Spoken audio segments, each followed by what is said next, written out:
The situation is starting to get out of hand. End it. End it all. And it should be ending fairly soon with Juan Soto set to make a decision by this weekend, by all reports. And some new reports have been coming out revealing some details that maybe we weren't privy to a couple of days ago. So we'll break that down and much more on this episode of Jay's Digest.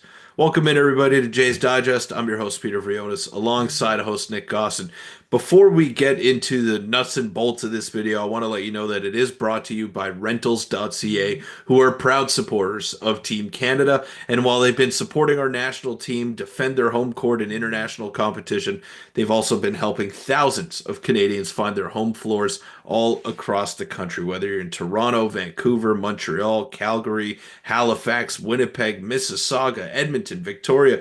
Doesn't matter where you are in Canada, they got you covered. Yeah, from coast to coast, ton of options to find the perfect place and price for you. The best part is the website is clean, super easy to use. You can pinpoint exactly on the map where you want to move, finding all the available options in your area. So find your home court with Rentals.ca. Check out the link in the pinned comment as well as the description down below. And thank you to Rentals.ca for supporting us, supporting Team Canada, and supporting you guys in finding the best rentals across the country. So yeah, check them out, and thank you to Rentals.ca for sponsoring this video. Peter, the situation's getting, you mentioned in the intro here, it's getting to the point now where it's almost over. We know over the next few days, but there are some crazy reports coming out. We have some leaks, which we'll dive into, from Carlos Mendoza of the New York Mets' son coming out here and leaking their offer. Take it with a grain of salt. We'll dive into all that.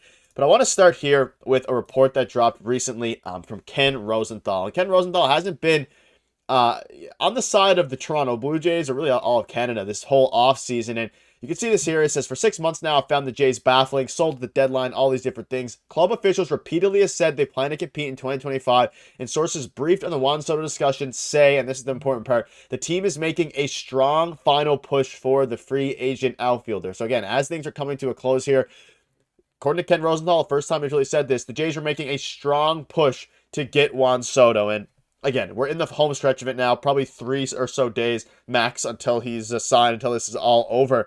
And then you also, have a bunch of things going around to dive into.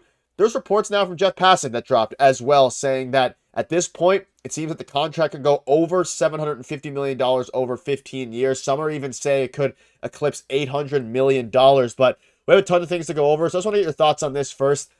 They're making a strong final push for Juan Soto, and things have been quiet on the Blue Jays front. Nothing has gotten leaked yet. We've seen some Yankees news get leaked. We see some Red Sox news get leaked, and as of about 20 minutes ago, as the time of recording, we saw some Mets news get leaked from an weird source. The Jays, though, they're really tight-mouthed on this. We've heard nothing from Shine, Ben Nicholson Smith. Yeah, and maybe it's good that way that they're kind of in the rearview mirror, just waiting for things to play themselves out. But I am getting more concerned about the Vladdy and Bo situations as the days roll along here. And I can't remember if it was Ken Rosenthal who came out and said this, but they hinted at the fact that Vladdy is most likely going to leave the It Toronto was Blue Ken. Jays after this season. It was Ken Rosenthal, so it kind of frustrates me how they don't cover the team all year long, and then they wait until the offseason to just interject with their Yep. opinions. I mean, Vladdy has said it multiple times that he wants to be back here. Could be lying, of course, but he seems to have a great relationship with John Schneider, seems to have a great relationship with a lot of his teammates. And when you think Blue Jays, the first player that comes to mind is Vladdy. He is a Blue Jay. So yeah, he had a great season, but I don't think they're going to allow Vladdy to walk out the door without doing everything that they can to keep him around. And I'm sure that if they match the highest offer that he receives in free agency, or if they offer him the highest offer, he's going to stick around. I just think that's what's going to end up happening here. So I'm getting concerned by what I'm hearing, but then I remember that these guys don't even know who the Toronto Blue Jays are for 300 days out of the year for most of the year. So I think we can maybe feel a little bit of solace in that. But yeah, the Blue Jays, they're in on Juan Soto still. All the reports that have come out, even in recent hours and Yep. recent days, all mention the Toronto Blue Jays as a viable landing spot. Not the favorite, but when you have John Heyman coming out and Jeff Passan coming out and saying that the Jays are legit and they need to be considered a serious threat in this race, I definitely take that as a positive sign. But when it comes to the money, Nick, starting to approach $800 million. I know we're all in the camp of saying, yeah, match, whatever. Give him the most money, give him whatever he wants. But at what point do we say enough is enough? He is not worth $800 million. I I find it hard to believe that he's even worth $700 million. He's not Shohei Ohtani. He's not going to change the marketability of your franchise. He definitely adds to it, but he's not a game changer in that aspect. So if it goes to $800 million and I'm the one making the financial decision here, I'm gonna say I'm out because that's just ridiculous. Yep, and we'll dive into that now. But like you mentioned, John Heyman, most recent report, Yankees, Mets, Dodgers, Jays remain all in, and no one is a heavy favorite at this point, which, again, this is a Scott Boras mouthpiece here, so take that with what you will. And again, there were some reports Wednesday that Soto will be meeting this weekend from Jeff Passan. Apparently, that's not fully the case. There are possibilities that there won't be meetings this weekend. Soto should meet with the teams, have a decision by Sunday. But talking about that, and I want to dive into this a little bit here. So this was a thing that just dropped like 30 minutes ago as of recording. And again, this is the territory of some crazy stuff we think about last offseason with Shohei Ohtani. But Peter, it is definitely worth mentioning. It is blowing up. You even have Cavalier player Donovan Mitchell coming out and tweeting about this situation. That's how viral, I guess, it's gone.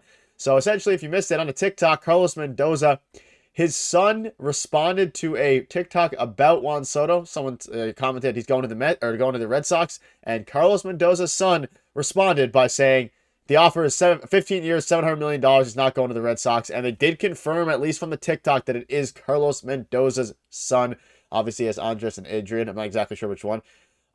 Again, this is less about saying that this means anything. We do know that. We can assume, if this is correct, that the offer's around 15 years, $700 million.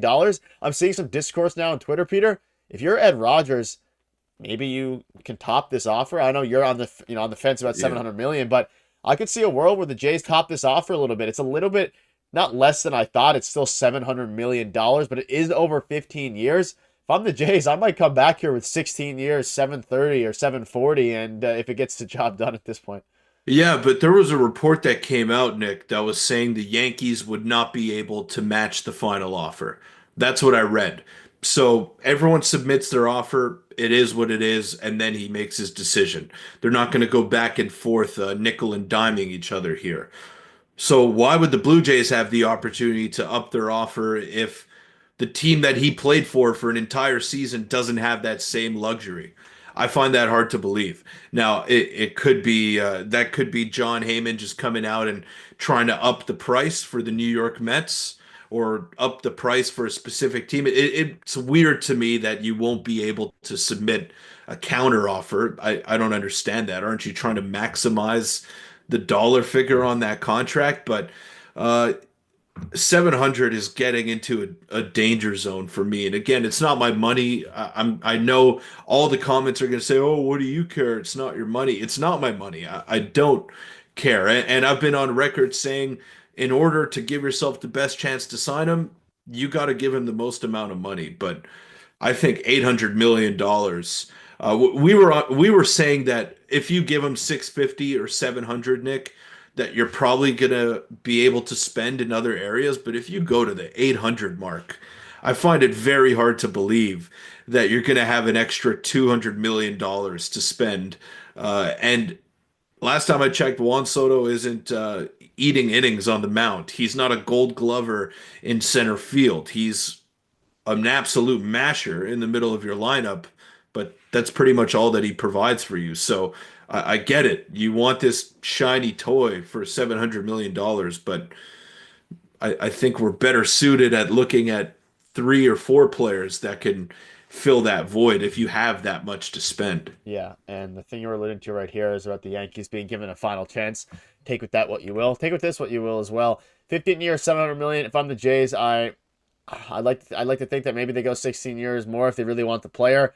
I'm fine with it. That being said, I'm only fine with it because it's exactly what the Blue Jays need in the sense of a power bat. So I, That too, I'm good with that, but not 800. I think Not 800 is 800. when the line is getting a bit on the fence, on the sense of like just ridiculous amounts of money. And if he signs with the Mets for 800 million, hats off to Steve Cohen, Edward Yeah. Rogers. I mean, because again, Rogers, they have to get. It's not just one guy. Like in the case of Steve Cohen, I'm sure it's a huge decision. And I want to ask you this, and as well, if you're watching this video quickly before I wrap up here. I've seen the discourse again. Having 600, 700 million to spend only on Soto makes no sense. If you have the money, wouldn't adding 3 to 5 impact players give you a bigger return? I'm way more likely to buy tickets as a fan if they add a Burns, Bregman, Teo, etc., and field a legitimate contending team. So this is an interesting thing. This is referring to the fact that they only have around $40 million max to spend on their payroll, aside from the what Shadavidi calls the special allocated payroll, which is going to Juan Soto, which is the 600, 700 million. I'm curious to see what your thoughts are on this.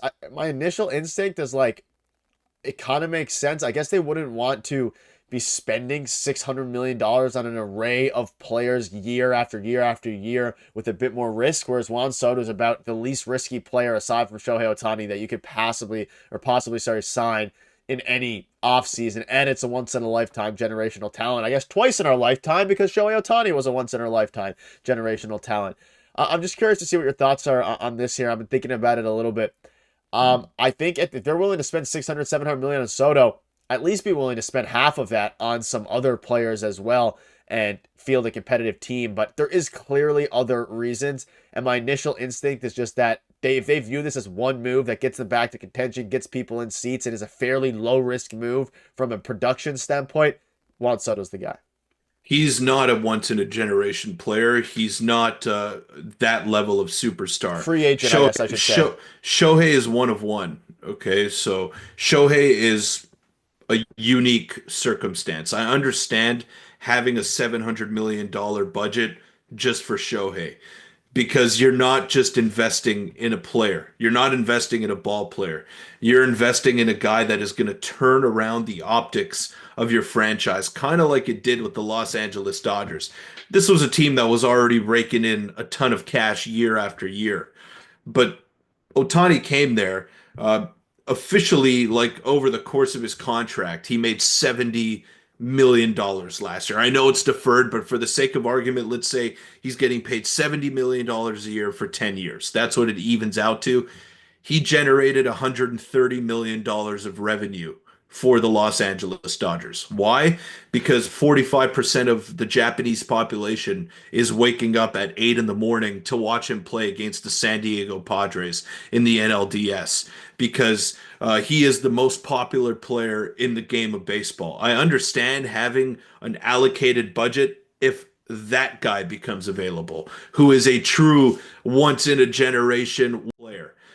I don't understand having just that budget for Juan Soto and then being unwilling to spend it anywhere else if you don't get him. He is not the same caliber player. He may be a safe bet. You know exactly what you're getting out of him for probably the next 8 to 10 years, but he is not that caliber of player on or off the field. So if you're going to spend 600, $700 million, I think you're going to make a lot more revenue, as this guy's saying, as this tweet is saying, if you're spending it on other areas of your ball club as opposed to just one player and then not making any other subsequent moves. Yeah, I don't disagree with that. I also think Shohei. I don't consider Juan Soto a generational, player the same way Otani is. However, it is very rare that a Yeah, generational I get hitter it. at 26 becomes a free agent. That would be the one thing that I say, because usually they're locked up long term. But either way, I'm with you. I mean, Shohei was a once in a lifetime pitcher and hitter, and of course the Japanese presence there. We're going to see what happens with the Blue Jays and Juan Soto. And let us know down below what your thoughts are on that specific case. I'm very curious to see. Go ahead. Yeah. Yeah, just one quick thing here. I don't want people to think that I don't want Soto, but as I'm just trying to put my GM or president hat on here, that there has to be a limit. There has to be a limit, and if you go further than your budget kind of thought you would, I doubt that there's going to be any more money to go around. So I'm good with Soto at the price that they have in mind. But anything beyond that, I really think you're handcuffing yourself, and it's easy to want to make these decisions that are rash and just try to improve your team right away. But there's a lot of work to be done here. A lot of work to be done. Yeah, and there's going to be a lot of more work to be done, even if they don't get Juan Soto. So Yeah. we'll keep you up to date with all that. So make sure to hit the subscribe button. Again, thank you to Rentals.ca for sponsoring this one. Check them out in the description and the pinned comment. And we will see you guys very soon, as this is going to be a very busy, if not the busiest weekend of the offseason.